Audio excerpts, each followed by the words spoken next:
Ready start. अमेरिकी संसद के निचले सदन यानी प्रतिनिधि सभा की ओर से राष्ट्रीय रक्षा प्राधिकरण अधिनियम में संशोधन के प्रस्ताव को स्वीकृत मिलना भारत के लिए राहत की एक बड़ी खबर है। इस प्रस्ताव के पारित होने का अर्थ है भारत को काटसा कानून के तहत पाबंदी से छूट का रास्ता साफ होना। अमेरिका इस कानून के तहत उन देशों पर प्रतिबंध लगाता है जो ईरान, उत्तर कोरिया और रूस के साथ किसी तरह का लेन देन करते हैं। एक अरसे से भारत पर इस कानून की तलवार लटक रही थी। रह रहकर यह आशंका उभरती रहती थी कि अमेरिका इस कानून का इस्तेमाल भारत के खिलाफ कर सकता है, क्योंकि वह रूस से मिसाइल रक्षा प्रणाली S-400 हासिल कर रहा है।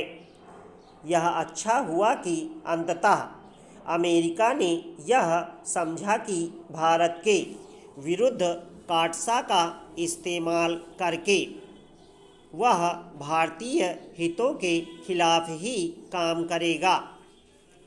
यदि अमेरिका रूस से मिसाइल रक्षा प्रणाली खरीदने के कारण पर भारत के विरुद्ध कोई कदम उठाता तो इससे न केवल दोनों देशों के संबंधों पर विपरीत प्रभाव पड़ता, बल्कि चीन के दुस्साहस को भी बल मिलता, जो पिछले कुछ समय से आक्रमणकारी रवैया अपनाए हुए है।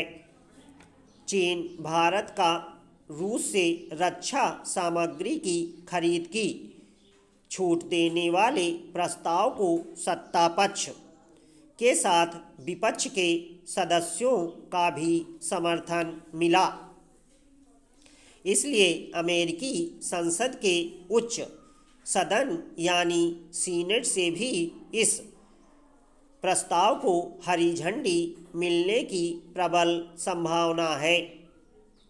इसकी अनदेखी नहीं की जा सकती कि अमेरिकी प्रतिनिधि सभा से भारत को विशेष छूट देने वाले प्रस्ताव को एक ऐसे समय मंजूरी मिली है जब यूक्रेन संकट के बाद से अमेरिका और उसके सहयोगी देश यह दबाव बनाने में लगे हुए हैं कि नई दिल्ली मास्को से दूरी बढ़ाए और उससे अपनी आर्थिक व्यापारिक संबंधों पर विराम लगाए।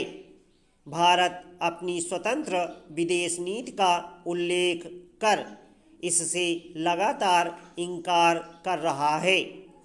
इसी के साथ यह भी स्पष्ट कर रहा है कि वह यूक्रेन पर रूस के हमले का समर्थन नहीं करता। चूँकि अमेरिकी प्रतिनिधि सभा में राष्ट्रीय रक्षा प्राधिकरण अधिनियम में संशोधन के प्रस्ताव को स्वीकृति देते समय इस बात को विशेष रूप से रेखांकित किया गया कि चीन अपने आक्रामक रवैये के कारण भारत की सुरक्षा के लिए खतरा बन गया है। इसलिए बीजिंग को भी यह समझ आए तो अच्छा कि उसकी मनमानी चलने वाली नहीं है। वैसे भारत को इससे संतुष्ट नहीं होना चाहिए कि अमेरिका ने यह समझा कि वह अपनी रक्षा आवश्यकताओं के लिए रूस पर निर्भर है। उसे इसके लिए प्रयास तेज करने चाहिए कि वह अपनी रक्षा जरूरतों को पूरा करने के मामले में आत्मनिर्भर बने।